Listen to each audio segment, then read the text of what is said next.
3,4 sur 10, c'est la note générale donnée cette année par la population à la gestion des déchets à Mayotte. Même si ce résultat peut sembler faible, il est en fait en légère hausse par rapport à la note de l'année dernière, qui n'a pas dépassé 2,5. Les habitants à la fois trouvent que le territoire est globalement plus propre, mais ils sont quand même 73% à trouver que l'espace public est mal entretenu. Ils ne sont plus que 58% à trouver que la gestion des déchets est en train de changer. Ils étaient 66% l'année dernière.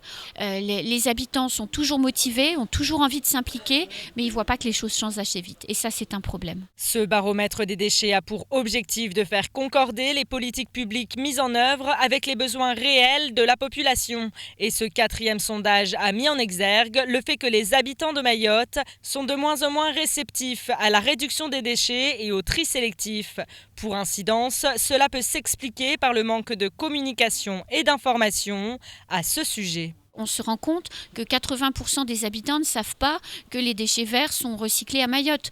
Les habitants ne savent pas à 66% que l'on recycle l'électroménager défectueux à Mayotte. Donc forcément, ils ne participent pas puisqu'ils ne savent pas. Les pouvoirs publics n'ont pas été sans action ces dernières années sur le sujet. Les décharges sauvages ont fermé. Le centre de traitement des déchets de Dzoumogné, donc la décharge aux normes européennes, est ouverte et elle fonctionne. Beaucoup a été fait.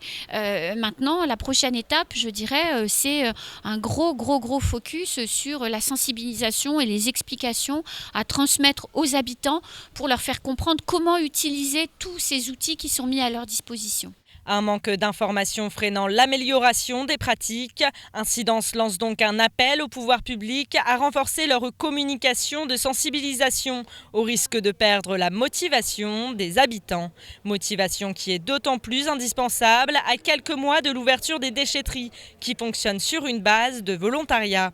Et pour Ambaïdi Malidi, le tri sélectif ne concerne pas que les pouvoirs publics. C'est le rôle de tout le monde. Ça commence depuis chez nous, à la maison, et ensuite dans le quartier, et ensuite donc dans la ville, dans la commune en elle-même. Mais également, c'est aussi le rôle de nos représentants, c'est-à-dire quand je parle de nos représentants, je pense aux collectivités, je pense aux syndicats, je pense aux différents autres prestataires qui sont sur le territoire. Le tri sélectif, un acte citoyen accessible à tous, mais encore faut-il savoir comment s'y prendre. C'est pourquoi Incidence préconise la mise en place d'une campagne de sensibilisation à ce sujet, puisque l'amélioration de la gestion des déchets à Mayotte commence par des petits gestes au quotidien de chaque citoyen.